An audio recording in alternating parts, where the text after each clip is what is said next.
Osenendo asewiro chunyi kama kwe ngire magoha nochako kanyo project mar gero kilese skunde mopogore opogore to migawo machielo duogo donjo machielo duogo loki gin chenro moko wacho ni moko chung ng'ena wawinj kuom mheshimiwa Peter Orero kadiponi osedhi nyime kod gero kilese ma kama ikoso nigi chung kambi bete weche mag infrastructure kod kata weche mag digital divide iwacho ni en maduong' ng'ama nyalo access internet yude mathoth ng'ama ok nyale ok nyal nene chuth kendo ok nyal yude kambi bete kaka jalony kendo jaket mwandu e sekta ni masomo inene nan higni 3. Erokamano.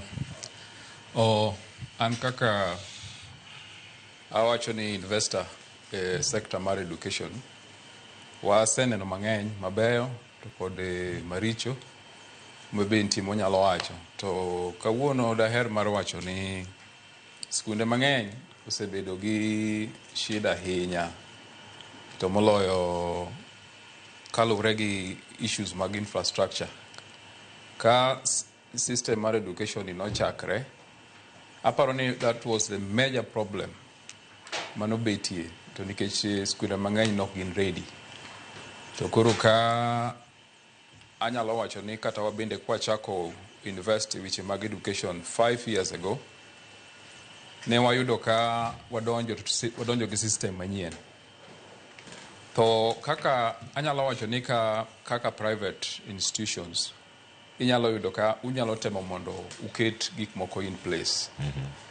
kaka idware gik moko auwe kaka science lab nidwa ni wabedgo udwa nobed gi computer labs music lab to king'iyo skundewa kaka mag public gisebedo gi mchanganyiko mang'eny kendo inyalo ni inyalo sympathize gi nyithindo to nikech gigi nie syllabus idwa ni mondo gitim gigi practically in these labs to gionge go completely to kapok ochopo kata mana issues mag lab iyudo kata mana class mibetie pod en problem koro mi anyalo wacho ni system manokelo mar CBC modonje CBE ne ober kendo pod ober nyaka sani to mchanganyiko mantie en ni infrastructure poko skunde mang'eny poko yudo nyaka kawuono ni koro wayudo ni nyithindo mang'eny pod ok nyal yudo ginene gimonego bedne giyude e somo mantie sani koro miyo magi gik mwaseneno kaka an investor kendo wanyalo wacho ni private schools nigi more advantage nikech yudo ka samoro efforts mag making sure ni gigi nitie wan kaka investors watemo mondo waketi to dakwa mana sirikal kata nyalo medo wacho ni sirikal ka nyalo medo increase allocations mag making sure ni infrastructure gi obetie taparo ni nyithindwa dhi bedo joma nyalo gain kata benefit out of system manigi keto kata mobiro maber biluongo ni CBE ni. Erokamano ahinya kendo ng'eni ka thuolo mar gero kilese ma kama kata kero infrastructure mondo chopeo makare jonyuol ntiere role mane monego beni girango maduogo kod mano mondo ranga achiel kachiel wadhi ane ira mheshimiwa Peter Orero mwalimu irange igni 3 gi isebedo komiti mar somo lokruogi osetim duto ka intiere karka biro mag oganda mamoko donjo e sirkal mar Kenya Kwanza sirkal to mag jo Kenya duto to koro sirkal mitayo kod William Ruto thuolo mar higni 3 osechalo nade e sekta mar somo kaka komiti mar somo bende usetimo tiju makare e kindegi kaeto bang'e duok ma mopenji kod jagoro akelo misori kilese kod labs kiber erokamano ahinya abane kaka education committee nyaka apani one the most active committee kada sama bedo kan committee waromo nyaka ne wane recess wasebedo kwaromo pile pile nikech wach education ma Kenya ka waselimo universities karibu te 3/4 me Kenya ka wang'iyo kakadhi waselimo TVETs wang'iyo kakadhi kendo wasetimo recommendation magwa ne sirkal gimowinjo otimne e TVET go lakini kapok adhi mbele ing'enyi wan jopuonja kelo misore matinde katibu ne wan kode kupet to kendo ing'enyi ka en komako exam wan examiners ko kao 70 tanya mana go plus kata minus kanyo en be mediedi okiwara inya mane koro exam no bedo gine maber omiyo kanye ma wantie lakini chandruok ma wan ga Kenya ka en ni nitie gimiluongo ni paradigm shift we change education curriculum to sasa miketwa new curriculum aparo ka nikelo 844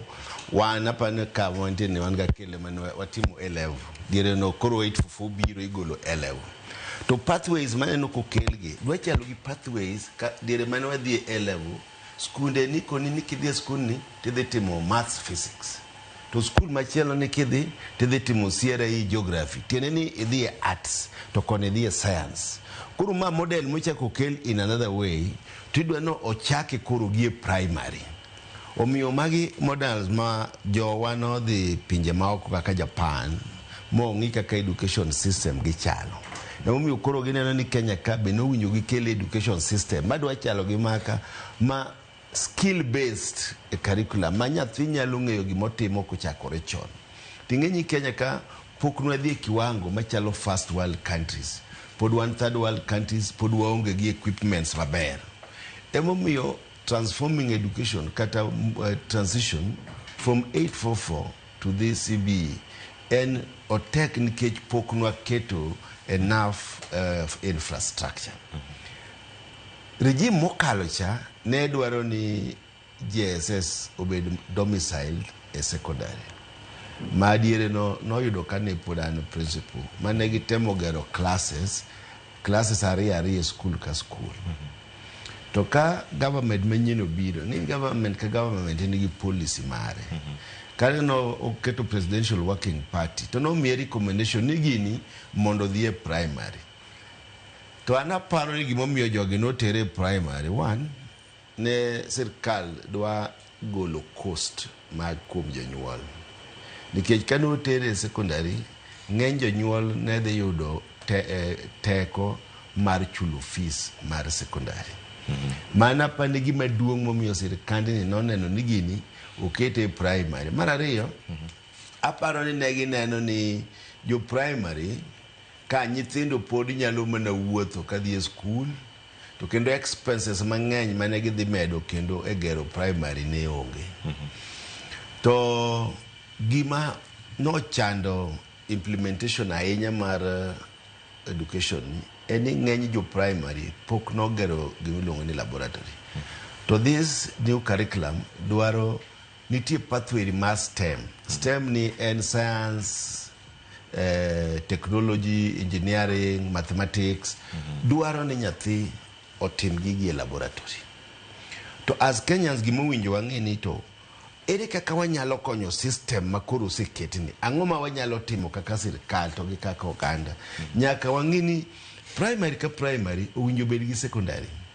mandi gimowinjo koro wang'e sani ma kopo ni primary no onge lab to nyithindo gi kapok ogerne gi lab to nyalo dhi e secondary ka iloso timetable ma combine secondary gi primary mama no is possible koro sama jogi onge lab to jo primary gi nyalo dhi tie lab ka mane gik mowinjo wang'e manyalo konyo education masani ing'iye kuom thuolo marom nade mheshimiwa koro ka ng'adi kar kanyo thuolo mar higni adek kapod iranga telo mar Ruto tam wanero dhi karumo tam Ruto koro dhi bedo kacha kochomo weche mag yiero mondo ng'i ka gimo dhi bedo kare idwa time frame mane koro emomiyo awacho ni inyalo paro ni kaka education committee ne wach ka petition ni nowuoye ahinya nikech inyalo yudo ni higni 7 mokalo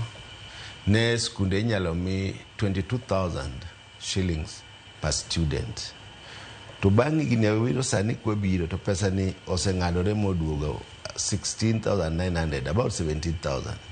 ma wan kaka education committee wasego koko kabisa makata weekend ni nyochi winjo ka president wacho ni koro in the next 2 financial year odhi temo ma pesa ni odog 22,000 cha mondo parents owinji yot kuom skunde gima tek ahinya skunde masani ni capitation ni okosebedo kabiro e sama kare mama gima wasewacho ni ka nyalo timore sirkand ni nyalo kelo capitation e sama kare to jogo motelo ne skunde kaka principals biro yudo yot kuom implement education activities e school maginitiere. Koro maga shortcomings momiyo ineno ka percentage wa ok nyal gik mia. Onyalo mana rem kama wuod misore oketeni. Gigie makoro nyaka tim wase luongo CS mar treasury. Mwakoni ni nyaka ging'iyo ma pesa mar capitation ni dhie school sami yawe school tiyudo kose donyo. To capitation ni be koro nyaka ging'i ni kaka ne owache 27 years agocha ni 22,000 ka nyaka nyithindo giyudi. Bende gimi nyithindo go 22,000. Ma nyalo miyo yot mar running school. Tana nyalo wacho kaka ni constituency na. Nyasaye osekonye nikech ana segero classes. Eskunde magago karibu te. Mano ko serikal. Koso bedo ka kipoge yo machal nade. Tiyo gi NGCDF. To Nairobi be no mi gimoro na affirmative action. Through CDF no med jo CDF wa pesa mondo wamed gero classes nikech nyithindo ng'eny Nairobi ka makaka wuono mawuoyo ni the whole CDF committee ma Kenya national to gi biro Kibra neno ni to bende nuwe tiyo gi pesa cha maber kaka idware sirkal makaka tachomo mana Kibira adhi romo gi jo NCDF go koro an kaka mbunge ma Kibra aneno ni kaka oversight masetimo ne jo NGCDF committee. Asetimo oversight ma en sure ni gigero classes e skunde na ma Kibra karibu te. Erokamano. Jagoro, akelo misori. Winjo kanyo gima mheshimiwa Peter Orero wacho karaka kapok akawiye masani.